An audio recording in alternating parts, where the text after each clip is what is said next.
Yang kedua, kalimat bager terbentuk oleh sebuah manusia yang memiliki ketaatan. Ketaatan pada siapa? Satu, ketaatan pada Tuhan.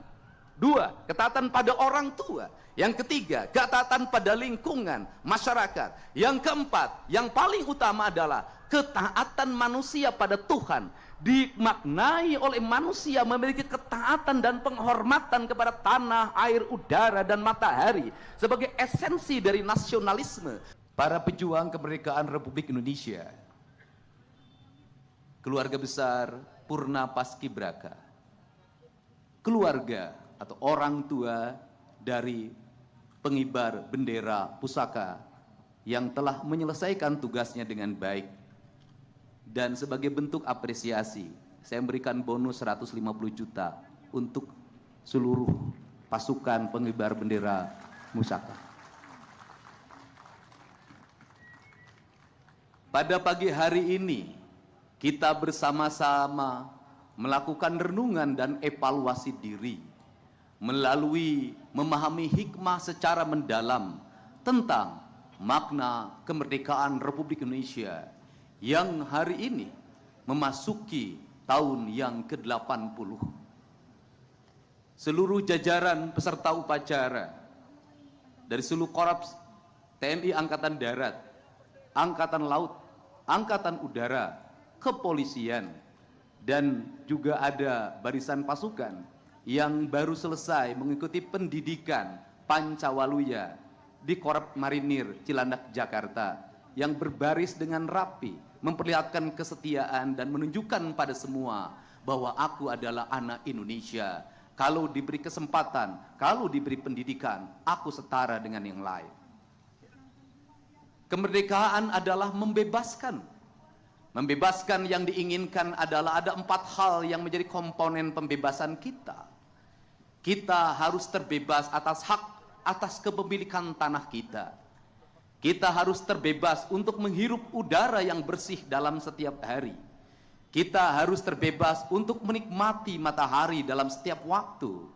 Kita harus terbebas dalam kehidupan untuk menikmati air yang merdeka, menjadi kekayaan alam yang bisa dinikmati untuk semua tanpa harus berbiaya. Seluruh kemerdekaan itu ada dalam pikiran dan rencana para pejuang kemerdekaan Republik Indonesia. Ada dalam pikiran dan gagasannya Bung Karno dan Bung Hatta. Ada dalam gagasan pikirannya Supomo. Ada dalam gagasan pikirannya Syahrir. Dan ada dalam gigisan pikiran seluruh para pendiri bangsa Indonesia. Seluruh para pendiri bangsa mencita-citakan bahwa kita suatu saat akan memajukan kesejahteraan umum, mencerdaskan kehidupan bangsa, dan ikut melaksanakan ketertiban dunia yang berdasarkan kemerdekaan, perdamaian abadi, dan keadilan sosial.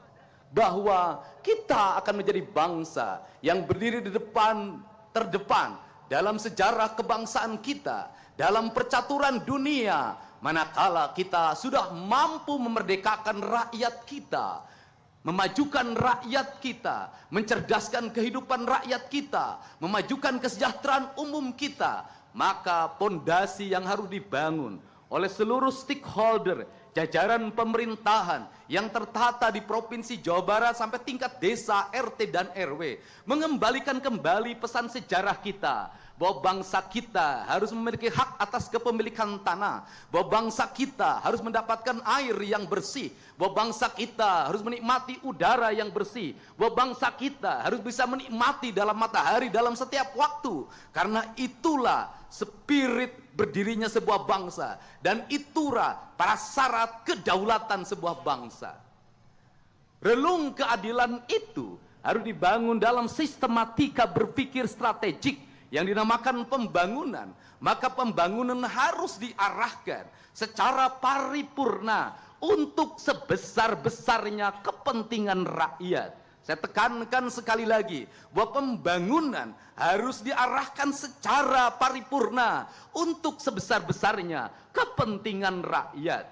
Maka kepentingan rakyat yang mendasar adalah kepentingan rakyat untuk mendapat pendidikan yang memadai, dari pendidikan SD sampai perguruan tinggi, tanpa membedakan si kaya dan si miskin. Maka pendidikan melahirkan kesetaraan. Pendidikan bukan melahirkan eksklusivisme, tetapi pendidikan memberikan kesetaraan. Yang kaya, yang miskin, penyandang disabilitas, semuanya setara di mata negara, semuanya setara dalam pendidikan. Mereka memiliki hak untuk mendapatkan pendidikan yang layak dari negara. Maka pembangunan pendidikan, dari mulai pendidikan dasar, pendidikan menengah, pendidikan tinggi, adalah sebuah keharusan negara. Maka pemerintah Provinsi Jawa Barat berkomitmen untuk mengembalikan kembali anggaran untuk kepentingan pendidikan rakyat, baik kepentingan pendidikan formal maupun pendidikan informal. Tetapi pendidikan juga jangan hanya dipahami oleh bangunan sekolah. Pendidikan jangan hanya dipahami oleh jumlah guru. Pendidikan harus dipahami dalam pembentukan karakter manusia yang disebut dengan manusia Indonesia seutuhnya. Maka manusia Indonesia seutuhnya dalam kaidah Sunda disebutnya rawayan jati. Dalam atmosfer pendidikan dasar kita yang diajarkan oleh leluhur kita, manusia pendidikan adalah manusia yang kaluhur sirungan kahandap akaran. Kaluhur sirungan artinya dia memiliki ide-ide dasar tentang kehidupan. Dia memiliki pemahaman ketuhanan yang sangat sempurna. Mereka memiliki teologis yang melahirkan implikasi pembentukan karakter manusia, yang dalam kaidah Sunda disebutnya manusia yang cager, bager, bener, pinter, singer. Maka disebutlah Pancawaluya. Maka Pancawaluya harus dibangun melalui gerbang atau pintu. Maka pintu harus dibangun dalam berbentuk kegiatan teknis, baik diatur dalam undang-undang, diatur dalam peraturan pemerintah, diatur dengan Kepres, diatur dengan surat keputusan menteri, peraturan daerah, peraturan gubernur, surat keputusan gubernur, surat edaran, sampai pada tingkat kabupaten kota. Maka seluruh pendidikan dasarnya harus diarahkan pada arah yang sama, bahwa anak-anak Jawa Barat adalah anak-anak yang cager. Kalau ingin anak-anak yang cager, maka konsumsi material makanan anak-anak kita harus bergizi, harus bernutrisi, harus mendapatkan air yang bersih dalam setiap waktu, agar lahir masyarakat cager. Maka masyarakat cager, guru harus mengontrol apa yang dikonsumsi oleh anak-anak kita. Orang tua harus bisa mengendalikan apa yang dikonsumsi anak-anak kita. Dari itulah karakter bangsa akan mulai terbangun. Perspektif hari ini adalah anak-anak Jawa Barat mendapat konsumsi gula yang berlebihan, mendapat konsumsi kadar minyak yang berlebihan, bahkan kadar minyaknya sudah melampaui batas. Anak-anak Jawa Barat tidak mengkonsumsi air yang bersih. Maka pendidikan kita akan terbentuk karakter cager manakala kita mampu menyiapkan seluruh piranti dasar itu. Yang kedua, kalimat bager terbentuk oleh sebuah manusia yang memiliki ketaatan. Ketaatan pada siapa? Satu, ketaatan pada Tuhan. Dua, ketaatan pada orang tua. Yang ketiga, ketaatan pada lingkungan, masyarakat. Yang keempat, yang paling utama adalah ketaatan manusia pada Tuhan. Dimaknai oleh manusia memiliki ketaatan dan penghormatan kepada tanah, air, udara, dan matahari sebagai esensi dari nasionalisme. Maka dari itu dilahirkanlah gerakan pemerintah harus mengembalikan kembali tata ruang secara benar. Gunung harus berfungsi sebagai gunung, air harus berfungsi sebagai air, sungai harus berfungsi sebagai sungai, danau harus berfungsi sebagai danau, muara harus berfungsi sebagai muara, laut harus berfungsi sebagai laut. Proporsional itu harus dikembangkan dalam sebuah tata ruang yang memadai, tata bangunan yang memadai, tata lingkungan yang memadai. Maka pemerintah daerah Provinsi Jawa Barat secara tegas akan melakukan perubahan yang radikal terhadap berbagai bentuk penyimpangan lingkungan yang bertentangan dengan sendi-sendi kemerdekaan, yang bertentangan dengan prinsip-prinsip kebangsaan, yang bertentangan dengan kedaulatan, yang bertentangan dengan keadilan sosial. Untuk itu rasa adil harus tercipta bagi siapapun, baik yang besar maupun yang kecil, tua dan muda, laki-laki dan perempuan, memiliki kehadiran yang sama tanpa membedakan gender dan unsur-unsur lainnya yang bersifat strata sosial. Maka inilah cita-cita kebangsaan. Kemudian yang ketiga, benar artinya dipahami sebagai sikap transparan dan terbuka, di mana pemimpin yang benar adalah pemimpin yang terbuka terhadap apa yang dilakukan, benar transparan dalam pengelolaan anggaran, benar dalam perencanaan, benar dalam pelaksanaan, benar dalam evaluasi. Maka pembangunan dipahami bukan hanya sebagai output, tetapi juga outcome, benefit bagi kepentingan rakyat. Maka rencana pembangunan harus diarahkan. Apakah sebuah kegiatan ini memiliki makna bagi stimulus ekonomi, memiliki makna bagi keadilan, memiliki makna bagi perubahan, maka komponen itu tidak boleh menjadi komponen aksesoris yang harus terbuka, di mana masyarakat bisa mengaksesnya langsung terhadap pemerintah. Kerangka berpikir material digital adalah bukan kerangka aksesoris, tetapi kerangka transparansi di era digital yang harus dilakukan oleh kita bersama. Kemudian yang ketiga, pinter. Maka prioritas yang ketiga adalah pinter. Pinter adalah sebuah kerangka manusia yang melahirkan watak bahwa dia memiliki kecermatan intelektual. Maka dia memiliki kemampuan membaca, dia memiliki kemampuan menulis dengan baik. Maka kita harus melakukan evaluasi otokritik terhadap problem yang terjadi di Jawa Barat.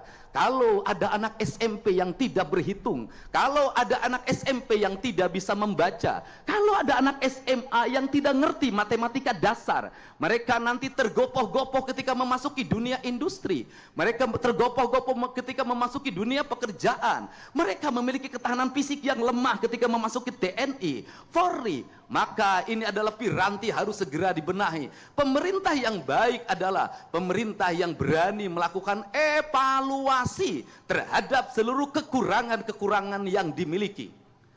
Yang kelima adalah singer. Singer artinya manusia yang mau bangun pagi. Singer artinya manusia yang mau berlari cepat. Singer artinya manusia yang mau berjalan lebih cepat dari orang lain. Kelemahan bangsa kita adalah, kelemahan warga Jawa Barat, dia pinter, tapi dia pemalas. Dia pinter, tetapi dia lemah. Dia pinter, tapi dia tidak mau berkompetisi. Maka, cager, bager, bener, singer, pinter adalah sebuah kerangka berpikir tentang kesempurnaan manusia. Maka manusia itu disebutlah manusia Indonesia seutuhnya. Maka pada pagi hari ini, atas nama pemerintah Provinsi Jawa Barat, saya menyampaikan permohonan maaf pada seluruh masyarakat Jawa Barat apabila masih ada anak Jawa Barat yang tidak bersekolah SD. Masih banyak anak Jawa Barat yang tidak bisa meneruskan SMP karena tidak punya seragam. Masih banyak anak Jawa Barat yang berhenti sekolah karena ketidakmampuan biaya. Maka dari itu adalah dosa besar yang kita pikul bersama.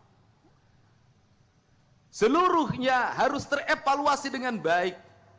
Tidak boleh peristiwa itu terjadi lagi. Karena tidak boleh peristiwa itu terjadi lagi, maka kita harus berani melakukan koreksi. Selain itu, saya juga menyampaikan permohonan maaf karena masih banyak rakyat kita yang pulang dari rumah sakit secara paksa karena BPJS-nya tidak mengcover. Masih banyak rakyat kita yang mau masuk ke rumah sakit, BPJS perorangannya mati, tidak terbayarkan, sehingga mereka mengalami penderitaan dan mungkin mereka meninggal tanpa pelayanan. Atau mereka yang BPJS-nya tercover, terbayarkan, dijamin oleh pemerintah, tetapi tak sanggup diam di rumah sakit karena seluruh dapurnya terhenti karena tak ada beras, tak ada minyak goreng, tak ada bahan pangan yang dimakan, berbaring di rumah sakit melahirkan penderitaan yang lama. Maka dari itulah negara harus senantiasa hadir. Saya mengajak pada seluruh jajaran aparatur pemerintah di Provinsi Jawa Barat, para ketua RT, ketua RW, kepala desa dan kelurahan, para camat, bupati dan wali kota, untuk senantiasa membuka layanan terbuka bagi masyarakat, agar masyarakatnya bisa mengadu terhadap apa yang dia alami. Agar kepala desa membuka rumahnya, menerima rakyatnya dalam setiap waktu, sehingga keluh kesahnya bisa dijawab. Agar para camat juga sama, agar para bupati, wali kota juga sama. Seluruh jajaran kalau dilakukan secara kolektif, maka sendi-sendi penderitaan itu akan segera terselesaikan. Maka tugas kita meneruskan kemerdekaan yang dititipkan oleh leluhur bangsa kita, yang dititipkan oleh para pahlawan negara kita, yang telah mengorbankan darahnya, cucuran air matanya, keluarganya, menghabiskan masa hidupnya hanya untuk berkata merdeka bagi bangsanya. Hari ini dalam keadaan bahagia, karena negara yang dititipkannya mampu dikelola dengan baik oleh para penerusnya yang memegang tahta kekuasaan baik di legislatif, eksekutif maupun yudikatif. Tetapi sebaliknya, manakala kita menjadi pengkhianat dari apa yang dia titipkan, maka pada saat ini leluhur kita, para pahlawan kita